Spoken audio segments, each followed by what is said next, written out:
In this video, I'm going to break down exactly why your mortgage application has been declined. So reason number one is credit score and credit history. And this is the biggest reason as to why most people have their mortgage applications declined. So what exactly is a credit score and what is your credit history? A credit history, simplified, is just a report that shows how good you've been in the past of paying back any debts such as credit cards, loans, hire purchases, and made sure that if you've missed any payments, it's been registered on your report for any future lenders to see that you've not been able to make your payments. Just because you missed a few payments, it doesn't necessarily mean that your mortgage has been declined, but payments that have been missed within the last 12 months have a much higher impact in comparison to something that was missed 4 years ago. So if you're looking at applying for a mortgage, the best advice is to make sure that all of your outgoings are set up on a direct debit. The reason this is important, it means that no matter how busy life gets, you know in the background you've got a system set up that's making sure you're not going to miss payments and potentially reduce the chances of your mortgage being accepted. If you've had serious issues in the past, such as defaults and CCJs, this does massively reduce the chances of your mortgage being accepted, and it can cause a decline if you're going with your standard high street bank or building society. There are, however, lenders out there that if you have got really poor credit, they may be able to lend to yourself, but to qualify for these particular lenders, you need a bigger deposit, usually in the region of 15%, and the interest rates they charge you will be a lot more expensive. What a lot of people tend to do, if you have to go with a lender that's offering you a higher interest rate because of your bad credit, some people go more of a shorter term fixed rate for 2 years. The reason they do this is you don't want to be locking yourself in for the highest possible interest rate with a poor credit lender, when after the 2 years you may have the option to remortgage back to a high street lender or someone that will be able to offer you a much cheaper deal.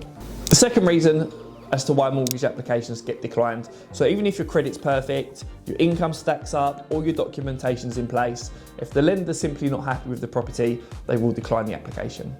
So what can cause a lender to not be happy with an application? It could be a few different options. The biggest one is a down valuation. So let's say you've made an offer on a property for £300,000, offer's been accepted, but the bank only believe the property is worth £280,000.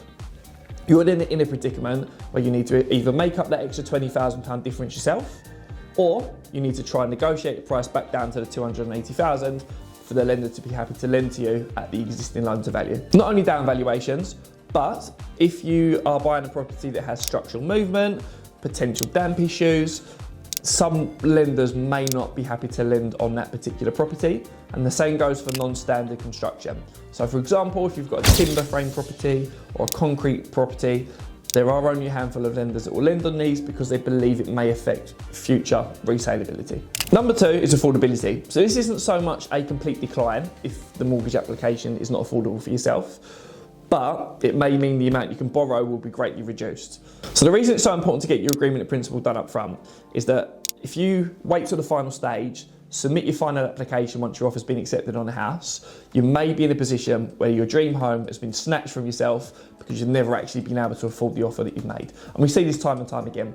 So having that agreement in principle up front means that your mortgage advisor will be able to look at exactly what your income is, your expenditure and outgoing, and because of that, there's a much higher chance of your mortgage application going through based on the affordability checks. Another reason why your mortgage may be declined is you not having the correct documentation. So for example, if you haven't got the last 3 months worth of pay slips, or you haven't got your most recent 2 years tax year overviews and tax calculations, the lender will not accept your mortgage application without seeing proof of your income. This also goes for your deposit. So if you're going through the mortgage application process and you can't document and prove exactly where your money's come from, where the money is derived from, so the initial source, some lenders may not be happy with the application process because they can't prove where your initial deposit has come from. So it's so important in advance that you've got a paper trail of where your savings and your money's come from. And if it is a gifted deposit, you need a letter from the person gifting it, their bank statement and ID to also prove where their funds have come from as well. Not only do the mortgage application and mortgage lenders check this, but the solicitors will check this as part of their money laundering regulations right at the final stage too. Last but not least is employment history. So this is only an issue with some lenders because if you've just started a new job role or your new job role is starting in 2 or 3 months' time, some lenders are happy with a letter explaining that when your start date is, exactly what your salary will be and what the terms and conditions of your contract are. And a lot of lenders can use that to be able to get your mortgage agreed. However, it's so important to speak to your advisor up front and explain if this is the situation, because there's also lenders out there that want to see at least a year's worth of employment history, and some people want you to be in consistent employment for at least 6 months or at least out of your probation period. So when you're having a conversation with your mortgage advisor, be fully transparent so they make sure that they're not wasting your time and going with a lender that will decline you based on your lack of employment history. And if you're self-employed, it's a very similar kind of situation. If you've been self-employed for 1 year, it massively limits the options you've got, but there are a lot of lenders out there that will still be able to accept your mortgage application. Having a 2 years worth of accounts opens the doorways up to the vast majority of lenders, and it gives you a higher chance of your mortgage application being accepted because you've got more proof of trading history and more lenders will lend to you. So that's been the reasons why your mortgage application will be declined.